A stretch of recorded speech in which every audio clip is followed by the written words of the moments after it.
Gracias por comunicarse con nosotros. Puede seguirlo haciendo a través del 6622211136 y todas nuestras redes sociales en proyectopuente.com.mx.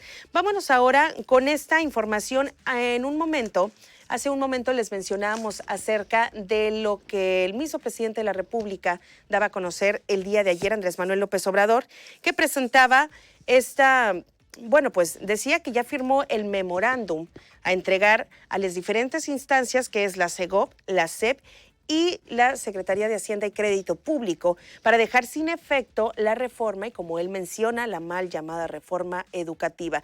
Dice que este memorándum será público, lo mencionaba también para conocer todo este contexto, opinión, qué es lo que viene.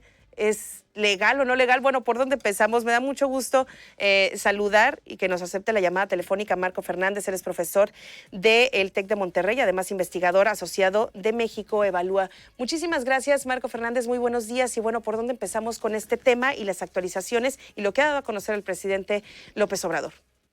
Hola, muy buenos días. Pues mira, yo creo que es importante, en primer lugar, entender que el documento que emite el presidente es un documento pues que no tiene sustento legal. ¿Por qué? Porque, como dicen los abogados, no está ni motivado ni fundamentado. Si uno observa el contenido, no hace referencia a ninguna norma jurídica en el que se pueda sustentar que el presidente tiene la facultad de ordenar a través de un memorándum a su gabinete, en este caso a 3 de los principales secretarios, a no cumplir el marco jurídico.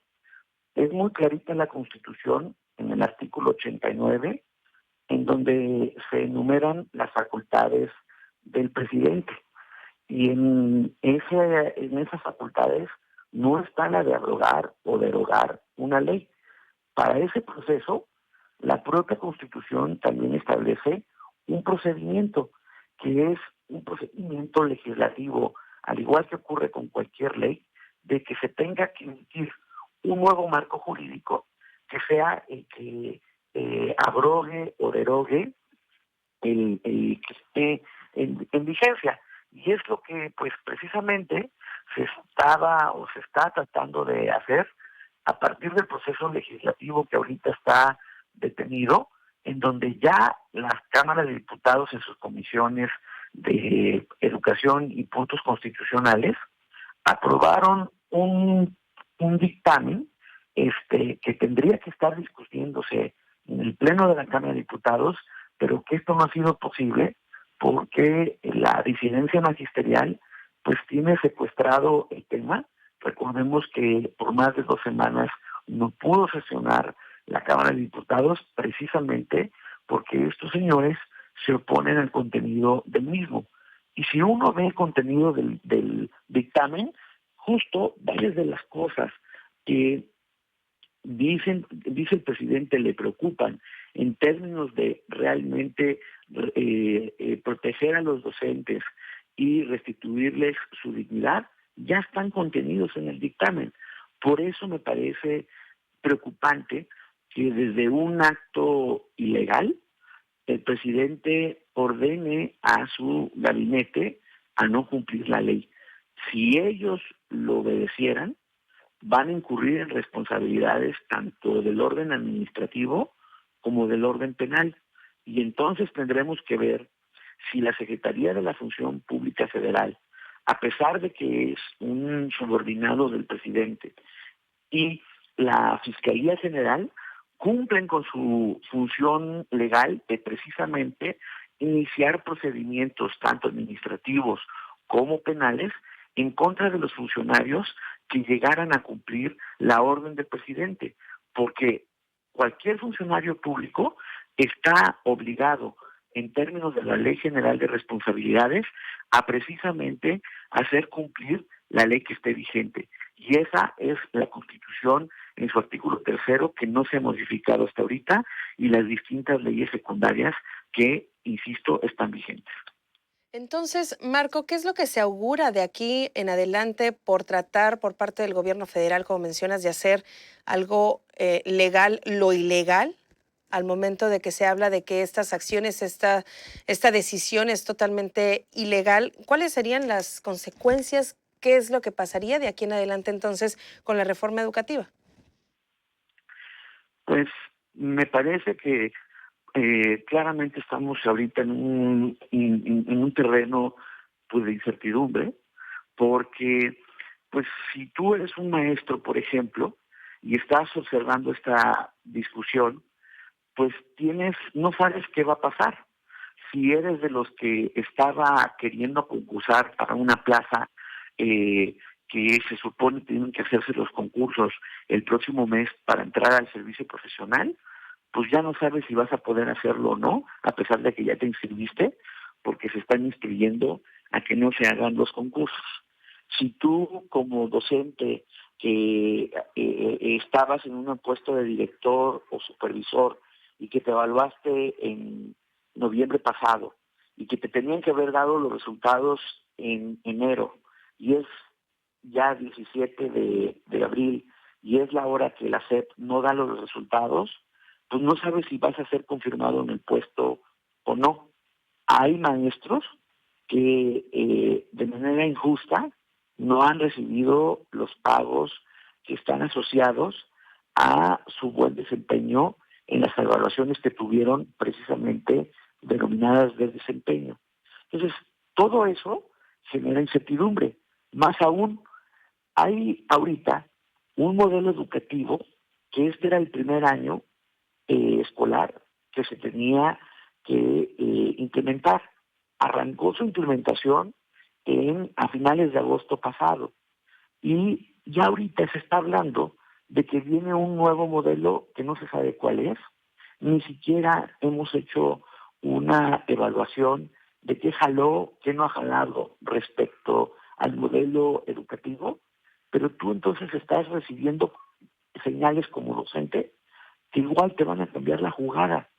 Y es muy difícil con estas incertidumbres, con estos intentos de vaivenes en la política educativa cada 6 años, pues de construir estrategias que realmente sirvan para atender los problemas de inequidad, de falta de inclusión y lamentablemente de baja calidad que tiene el sistema educativo nacional.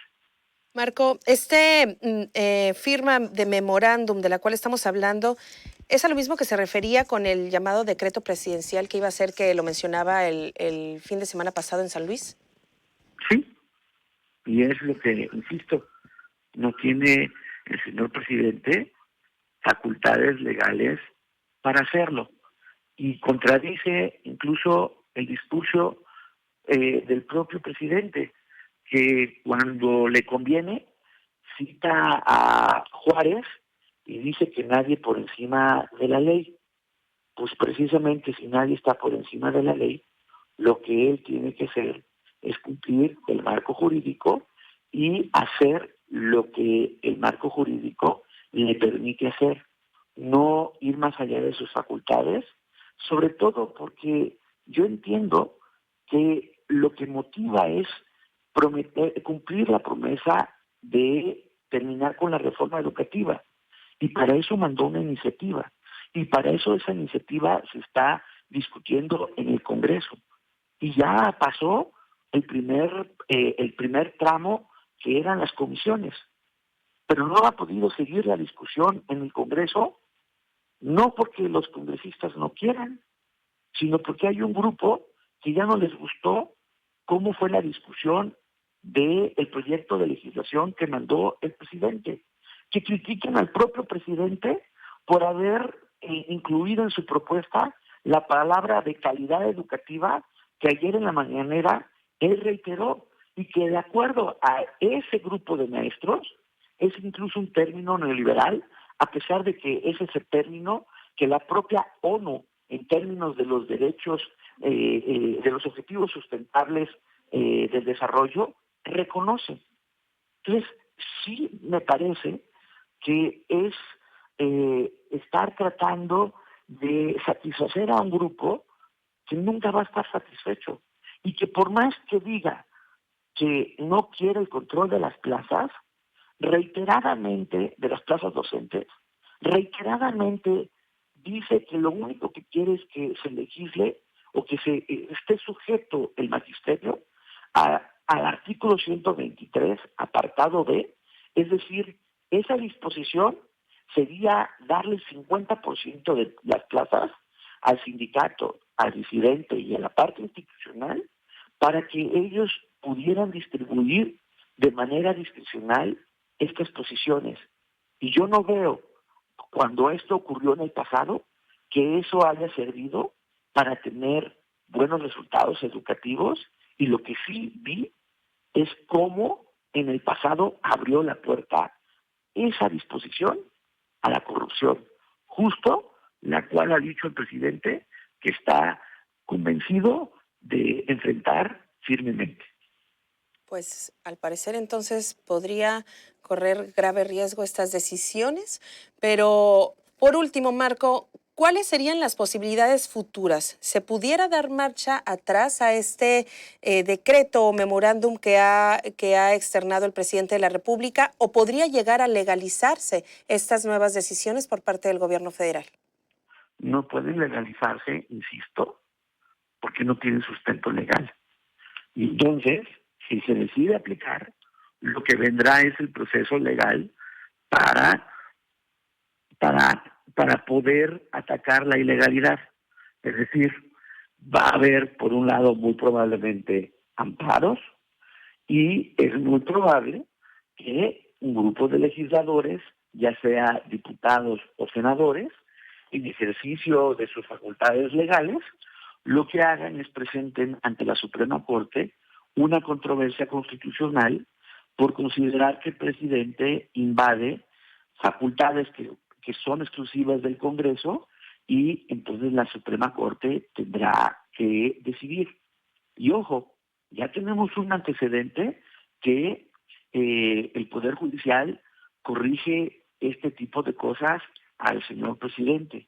Hace unas semanas, él emitió una orden, por ejemplo, para suspender a una compañía para que no participara en los procesos de licitación, si no mal recuerdo, de compra de medicinas, bajo el argumento de que es una empresa corrupta. Pero no puede uno decir es una empresa corrupta. Lo que tiene que hacerse es un procedimiento legal, demostrar justo que es corrupta y entonces, derivada de ese proceso, suspenderla. Pero el presidente, en vez de seguir la ley, pensó que él podía, de manera unilateral, a través de una orden a la Secretaría de la Función Pública, hacer este procedimiento. La empresa se amparó ante el Poder Judicial y pues obviamente ganó. Y entonces se tiene que dirimir el asunto en los tribunales, porque en una democracia lo que tiene que imperar es el marco jurídico y seguirse las reglas. Y justo lo que ha carecido el país por años es precisamente el que haya un respeto a la ley. Y por eso es que me parece grave la acción del presidente, porque es el propio titular del Poder Ejecutivo Federal el que tendría que ser el primero de poner el ejemplo del cumplimiento de la ley, no instruir con un instrumento que no tiene sustento legal a miembros de su gabinete a no cumplir la ley. Muy bien, bueno, pues este tema obviamente da para muchísimo más y seguiremos pendientes. Muchísimas gracias por esta información, por actualizarnos acerca de todo este tema y pues claro, seguiremos pendientes sobre nuevas actualizaciones y a ver qué es lo que pasa con estas nuevas noticias de la reforma educativa. Muchísimas gracias, Marco Fernández, que tengas excelente día y estamos pendientes. Igualmente, muy buen día.